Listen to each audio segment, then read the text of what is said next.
Il arrive au cours d'une vie que les choses changent et qu'on ait la volonté en tout cas de se séparer de son conjoint. Donc ce que je vous propose dans cette vidéo, c'est de voir quelle est la législation concernant le divorce aux Émirats Arabes Unis.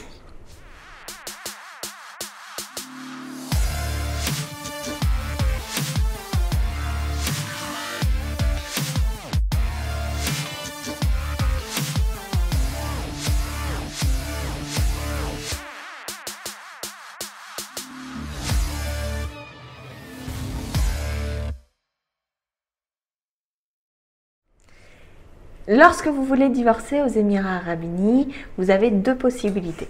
Soit vous divorcez selon le droit français, soit divorcer selon la loi émirienne. Donc on va voir chacun des deux cas et je vais vous expliquer un petit peu comment les choses vont se passer. Si l'un ou les deux conjoints sont français, vous avez la possibilité de divorcer par consentement mutuel de droit français, donc comme on peut le faire en France, sans passer devant un tribunal français. Donc un divorce par consentement mutuel de droit français, sans passer par le tribunal français. Par contre, il faudra bien que ce soit enregistré par un notaire français et ce sera automatiquement reconnu en France. Donc ça, c'est la première possibilité. Ce divorce par consentement mutuel de droit français qui doit ensuite être enregistré par un notaire français pour que ce soit reconnu en France, ça va coûter à peu près entre 15 et 30 000 dirhams.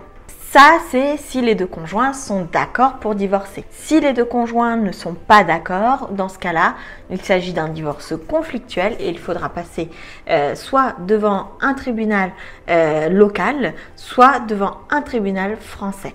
Pourquoi je vous donne cette possibilité de tribunal français alors que je vous explique que cette vidéo est pour divorcer aux Émirats Arabes Unis?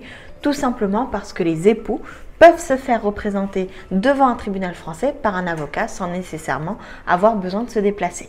Donc si le divorce se passe bien et que vous êtes d'accord sur tout, consentement mutuel, s'il est conflictuel, vous avez la possibilité d'opter soit pour un tribunal émirien, soit pour un tribunal de droit français. On verra ensuite dans cette vidéo un petit peu quelles sont les implications du droit émirien pour que vous puissiez faire votre choix en connaissance de cause. Deuxième possibilité, c'est d'opter pour un divorce sous législation locale. Si vous souhaitez divorcer selon la législation locale, c'est tout à fait possible. Il faudra donc faire appel à un avocat local, donc un avocat des Émirats Arabes Unis, et demander l'application du droit français pour le divorce. Une fois que le divorce sera prononcé par le tribunal, il faudra le faire certifier par le ministère des Affaires étrangères et ensuite le faire traduire en français, puis le faire certifier par l'ambassade. Une fois que ça c'est fait, vous allez devoir saisir un avocat français pour obtenir ce qu'on appelle l'exéquatur en France. Donc l'exéquatur, c'est un jugement rendu par un juge en France pour donner force exécutoire au jugement qui aura été rendu aux Émirats Arabes Unis. La particularité du divorce aux Émirats Arabes Unis, c'est qu'il faut au préalable, avant que le jugement de divorce soit rendu, passer devant un conseiller familial. En cas d'accord, il faudra mettre cet accord sur papier et avoir deux témoins pour constater les termes du divorce à l'amiable. En cas de désaccord, dans ce cas-là, on passera en procédure contentieuse comme en France. Donc c'est deux procédures, le divorce de droit émirien, le divorce de droit français, deux procédures qui se ressemblent, à la différence que dans le droit émirien, le père doit subvenir aux besoins financiers et médicaux des enfants et qu'il est prévu que la mère subvienne à toute la partie quotidienne et au bien-être des enfants.